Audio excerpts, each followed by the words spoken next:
Friends, welcome back to Vidya's Telugu channel. ఎలా ఉన్నారండి? మీరు అందరూ బాగున్నారా? నాకు కామెంట్ సెక్షన్లో చెప్పండి మీరు అందరూ ఎలా ఉన్నారు ఏంటి అని చెప్పేసి. ఈరోజు వీడియోలో మంచి స్పెషల్ రెసిపీ అండి, అదే ఎగ్ పులుసు, కోడిగుడ్డు పులుసు అన్నమాట. ముందుగా ఈ రెసిపీ కోసం నేను ఒక 4 కోడిగుడ్ల వరకు తీసుకున్నాను. 4 కోడిగుడ్లని మనం మంచిగా బాయిల్ చేసుకోవాలన్నమాట. తెలుసు కదా, కోడిగుడ్లు బాయిల్ చేయాలంటే 7 మినిట్స్ మీడియం ఫ్లేమ్లో పెట్టాలి. 7 మినిట్స్లో ఎగ్ అనేది బాయిల్ అయిపోతుంది మీడియం ఫ్లేమ్లో పెడితే. ఇది ఒక చిన్న టిప్ అండి. ఇప్పుడు ఎగ్స్ బాయిల్ అయ్యేలోపు మనం కర్రీ ప్రాసెస్ అనేది చేసేద్దాం. ఇప్పుడు కర్రీ కోసం ఒక చిన్న నిమ్మకాయ సైజ్ అంతా, ఇప్పుడు చూస్తున్నారు కదా, ఒక 4 రెబ్బలంత చింతపండుని నానబెట్టుకోవాలన్నమాట. ఒక 10 మినిట్స్ వరకు నానబెట్టుకుంటే సరిపోతుంది. సో ఈ లోపు మనం కడాయి పెట్టుకొని, కడాయి కానీ లేదంటే ఇలాంటి బౌల్ కానీ పెట్టుకొని కర్రీ ప్రాసెస్ అనేది చేసుకుందాం. సో గ్యాస్ ఆన్ చేసి కడాయి పెట్టేసుకొని ఒక 3 స్పూన్స్ వరకు ఆయిల్ వేసుకోవాలి. కొంచెం ఆయిల్ ఎక్కువగానే ఉంటే చాలా బాగుంటుంది కర్రీ టేస్ట్. సో ఇక్కడ నేను పోపు దినుసులు వేస్తున్నాను. జీలకర్ర, ఆవాలు వేస్తున్నాను. ఇక్కడ ఆవాలు జీలకర్ర చిట్టపట్టలాడిన తర్వాత మంచిగా ఫ్రై అయిపోయిన తర్వాత ఆనియన్స్ అనేవి యాడ్ చేసుకోవాలి. ఒక 3 ఆనియన్స్ మీడియం సైజులో చాలా చిన్న చిన్న ముక్కలుగా కట్ చేసుకుంటే గ్రేవీ అనేది, అంటే పులుసు అనేది చాలా బాగా వస్తుంది అనమాట. పెద్ద పెద్ద ముక్కల్లా కట్ చేసుకుంటే పులుసు అనేది వాటరీగా అనిపిస్తుంది. అదే చిన్న చిన్న ముక్కలుగా వేసుకుంటే చాలా బాగుంటుంది, టేస్ట్ కూడా బాగుంటుంది, మంచిగా ఫ్రై అయిపోతాయి కాబట్టి. అదే పెద్ద ముక్కలు అనుకోండి, అంత టేస్ట్ రాదనమాట, పులుసులాగా అనిపించదు మనకి. సో చిన్న ముక్కలుగా కట్ చేసుకోండి.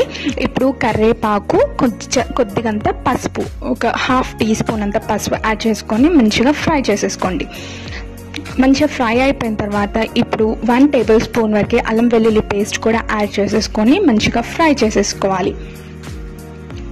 తర్వాత ఒక టమాటో అండ్ ఒక గ్రీన్ చిల్లీ, ఒక్కటే గ్రీన్ చిల్లీ వేస్తే సరిపోతుంది. కొంచెం టేస్ట్ ఎన్హాన్స్ చేస్తుందన్నమాట, అంటే టేస్ట్ని పెంచుతుందన్నమాట మనకి. సో ఇప్పుడు టేస్ట్కి తగ్గట్టు కారం, నేను 2 స్పూన్ల వరకు కారం వేసుకున్నాను ఇక్కడ. అండ్ 1 స్పూన్ ధనియాల పొడి వేసుకోండి.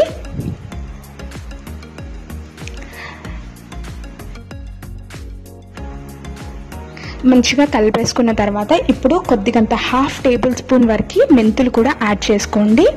అండ్ సాల్ట్ కూడా యాడ్ చేసుకోండి, నేను మధ్యలో చెప్పడం మర్చిపోయాను.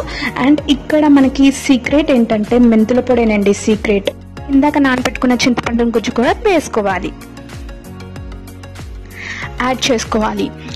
చింతపండు గుజ్జు యాడ్ చేసుకున్న తర్వాత మనకి పులుసుకి కావాల్సినంత వాటర్, ఎంతవరకు కావాలో అంతవరకు వాటర్ వేసుకోండి. ఎవరి ఇష్టం వాళ్ళదనమాట. ఇక్కడ నేను మటుకు ఒక గ్లాస్ వరకు వేసుకున్నాను, ఒక పెద్ద గ్లాస్ వరకు వేసుకున్నాను, ఎందుకంటే మరుగుతుంది కాబట్టి దగ్గర పడుతుంది. ఇప్పుడు ఎగ్స్ అనేవి బాయిల్ అయిపోయాయి. సో ఎగ్స్ అనేవి మనం ఫ్రై చేసుకోవాలి. సో నేను ఒక కడాయి పెట్టుకున్నాను. కడాయిలో కొద్దిగంత ఆయిల్, కారం, ఉప్పు, ధనియాల పొడి వేసి బాయిల్ ఎగ్స్ని మంచిగా ఫ్రై చేసుకుంటున్నాను అనమాట. ఇలా చేసుకుంటే ఏంటంటే ఎగ్స్కి కొంచెం మసాలా లాగా పట్టుకొని ఎగ్ అనేది బాగా టేస్టీగా ఉంటుందన్నమాట. సో ఇదొక చిన్న ప్రాసెస్ అనేది చేసుకోండి, చాలా టేస్ట్ వస్తుంది కర్రీకి. ఇలా ఫ్రై అయిపోయిన తర్వాత ఇప్పుడు మనం పులుసులో అనేది యాడ్ చేసుకోవాలి. సో ఈలోపు పులుసు అయ్యేంత వరకు పక్కకు పెట్టుకోండి. బాగా మరిగిపోవాలి పులుసు. ఒక 5 to 10 మినిట్స్ వరకు మీడియం ఫ్లేమ్లో పెట్టుకొని బాగా మరగనిచ్చండి. మరిగిపోయిన తర్వాత ఇప్పుడు ఎగ్స్ అనేవి యాడ్ చేసేసుకోవాలన్నమాట. ఎగ్స్ యాడ్ చేసుకున్న తర్వాత ఒక 5 మినిట్స్ వరకు లో ఫ్లేమ్లో పెట్టుకొని కొంచెం పులుసు అనేది మరగనివ్వాలి. ఇక్కడ ఎగ్స్కి మీరు ఘాట్లు కూడా పెట్టుకోవచ్చు. ఇష్టం ఉన్న వాళ్ళు ఘాట్లు పెట్టుకోండి, చాలా బాగుంటుంది, జ్యూస్ అందులోకి వెళ్తుంది పులుసు. ఇష్టం లేని వాళ్ళు అలాగే వేసేసుకోవచ్చు. సో నేనేమి ఘాట్లేం పెట్టుకోలేదు, అలాగే వేసేసుకున్నాను. ఇప్పుడు లాస్ట్లో కొంచెం కొత్తిమీర యాడ్ చేసేసుకొని స్టవ్ ఆఫ్ చేయడమే. ఎంతో టేస్టీ అయిన ఎగ్ పులుసు చాలా ఎమ్మీగా, ఎంతో ఇష్టంగా తింటారు. ఎంత సింపుల్ ప్రాసెస్ కదూ. సో మీరు కూడా ట్రై చేయండి, ఎంజాయ్ చేయండి.